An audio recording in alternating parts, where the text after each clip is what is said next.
Earlier this year, when the WWE announced the launch of the WWE Network, everybody was buzzing about it. This seemed like something new for the WWE that was exciting, that was going to bring nothing but potentially really good results and a long-term positive consequence to the company. And I can understand that viewpoint, and I understand why people feel that way, maybe still feel that way, or at least felt that way. From a company standpoint, you have the recognition that the pay-per-view business model for the WWE was sagging. Things like streaming, the prices of the pay-per-views themselves, other competition cutting into that market. There's a recognition by the company that, hey, we're doing it for this long, and maybe it was once a great way to do things, but maybe it's not the best way to do business anymore. You also had this understanding, it seemed like, from the WWE that the forms and methods of entertainment and the way people are being entertained and how they are receiving that entertainment has changed. And with the WWE for quite a while really not being in tune with the internet, really resisting the internet, frankly hating the internet, being behind the times on social media, it really seemed like this was a chance for the WWE to really stamp the fact that they were with the times, that they were a part finally of the 21st century, and they understood the challenges that their business would face now and heading forward into the future. And from a fan standpoint, you're talking about the ability, basically, instead of having to stream or instead of having to do this or do that, you could watch all the pay-per-views for less than $10 a month. And on top of that, you had the ability to watch them anywhere, anytime, via an assortment of devices, not to mention the ability to access the massive, vast video library that the WWE has accumulated over the years. So from a fan standpoint, it was an incredibly interesting and exciting thing, especially for those that take it more serious, those that come on here on the internet and read about wrestling and talk about wrestling, do videos about wrestling, tweet about wrestling, Facebook about wrestling, and all of that other stuff. And frankly, from a shareholder standpoint initially, it seemed like something that was going to be very well received, and understandably so. It looked like it could potentially be an easier way to access a larger overall source of revenue, a bigger revenue stream potentially, by being able to go where the people were and get away from an antiquated pay-per-view business model. It was also, again, I talked about it before, a sign that the WWE, a company that I feel like has been behind the times, especially in the internet age over the years, has finally joined the 21st century. And not only had they joined the 21st century, they were going to be leaders throughout the 21st century when it came to being an entertainment company. For a shareholder, this is an innovative company you see now, and you're seeing them do different stuff. They're pushing the envelopes. That's something that's potentially exciting to be a part of.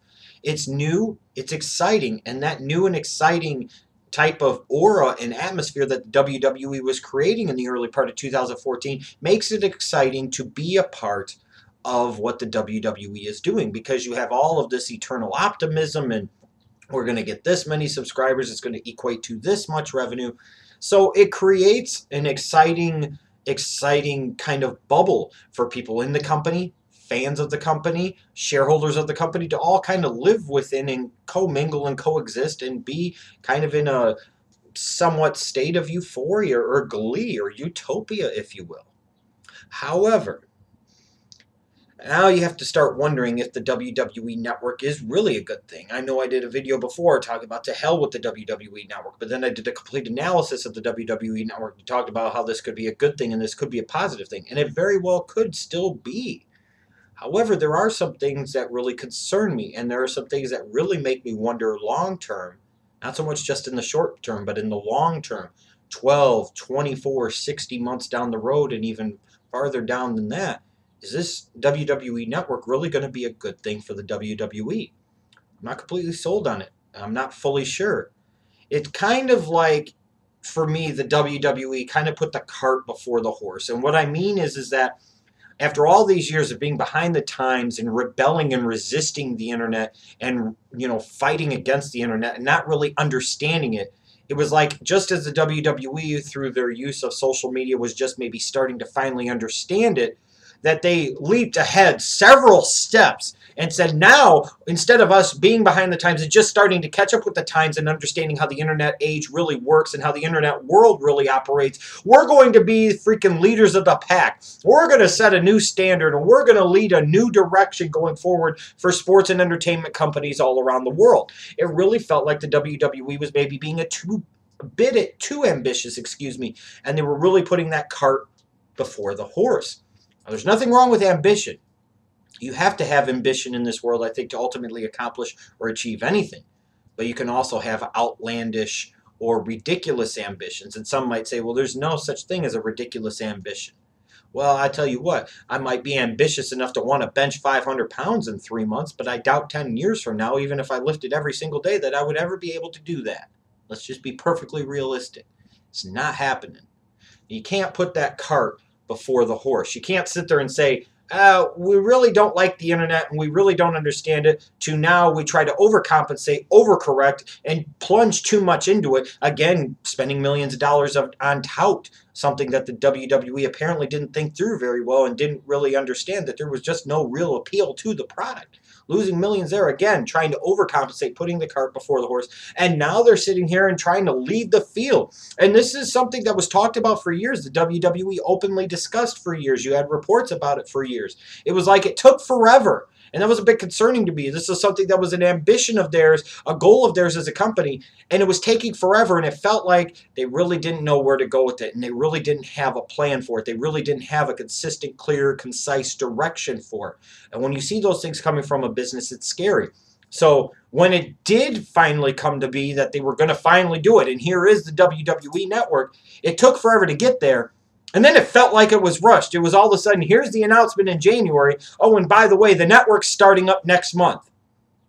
We're going to take a couple of years to develop this concept, to try and get all the chips to fall where they may, and to get all the pieces to line up, even though they still really don't.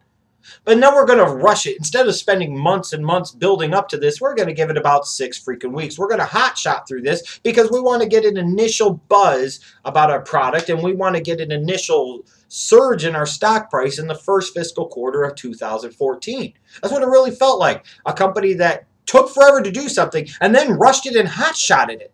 Just like they do so often with their product on television. They hotshot these things. Well, it felt like they hotshotted it a little bit after taking so damn long with the WWE Network. And you have those concerns too. I do, about the initial price. And while it's an aggressive price point and it is something that captures attention and makes people say, hey, that's not bad, I want to be a part of that at $9.95 a month, or $9.99 a month, excuse me.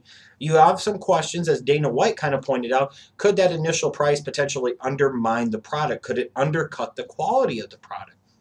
And quite possibly it could, and I think you might start to see that. And you're also talking about a company here that, with the transition away from that sagging but still viable pay-per-view business that the WWE's been a part of for close to 3 decades now, those revenue streams are no longer there. In order to get this new revenue stream off of the ground and get it running, to potentially get it to the point where you could compensate for that loss of the pay-per-view business, what you've gone away from, and actually maybe make some more money from it, you have to use cash on hand to support that. You have to take money out of the bank. It's like when people tell you, you get in tough financial times, don't take out of your savings.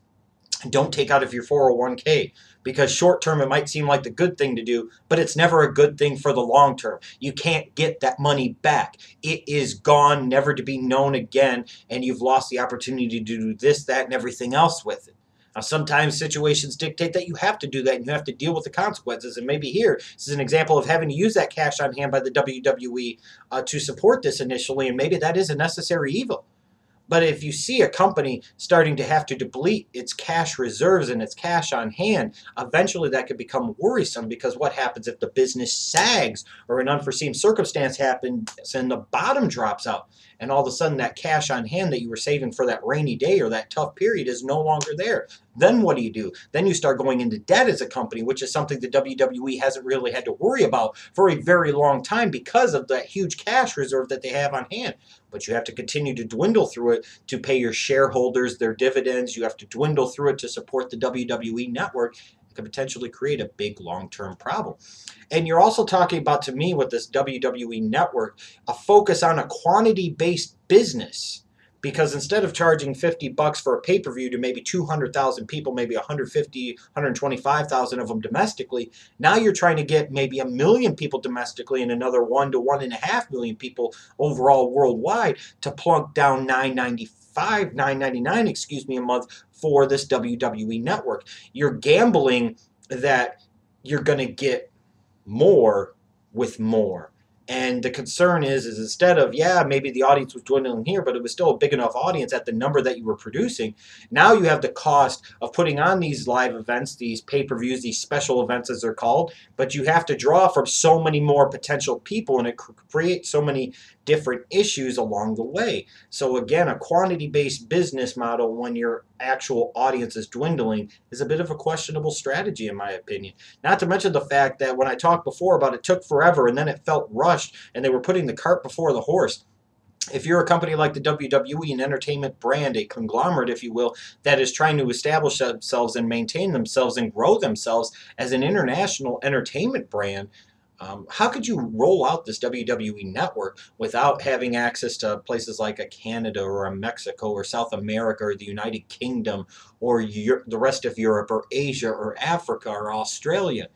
How can you sit there and think it's a good idea to not roll this out to everybody from the beginning? There's more potential people that could be a part of that initial buzz that helps you hit that subscriber total as early as possible. That way, instead of what happens now is you have the domestic audience here in the U.S. that could give their feedback and not just tell 1 or 20 people, but potentially millions on the World Wide Web. That could potentially prevent people in the UK or Australia or Africa or Asia, the rest of Europe, South America, Mexico, Canada, from subscribing to the WWE network.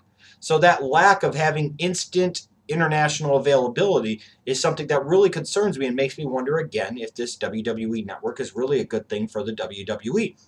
It also not only had the effect of sacrificing short-term pay-per-view revenues and as a result, as a consequence, forcing the WWE to come out of their cash reserves and spend their cash on hand to initially support this new venture.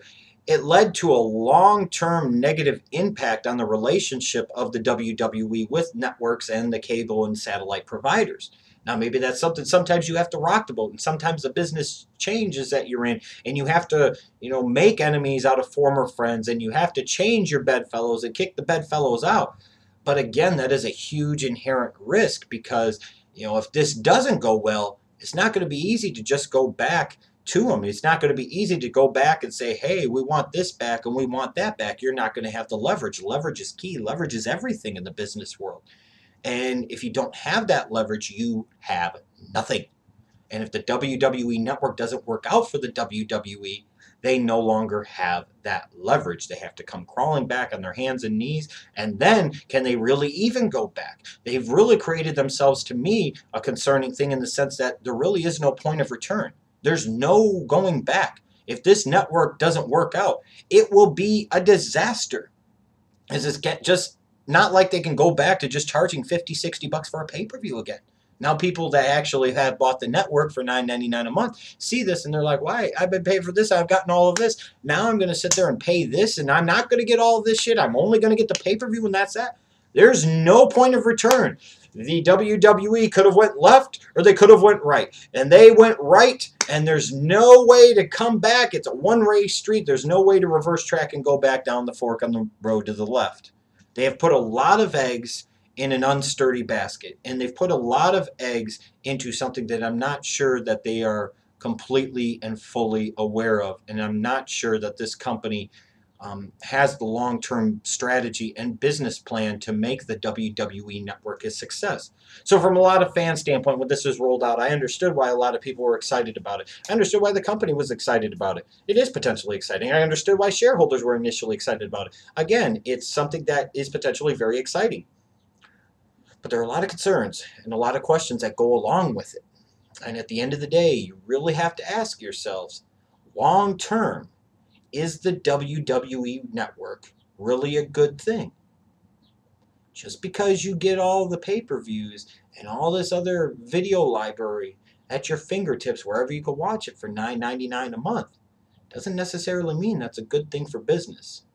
And I really wonder and really question whether or not long term the WWE network will be a good thing for business for the WWE and the wrestling business as a whole.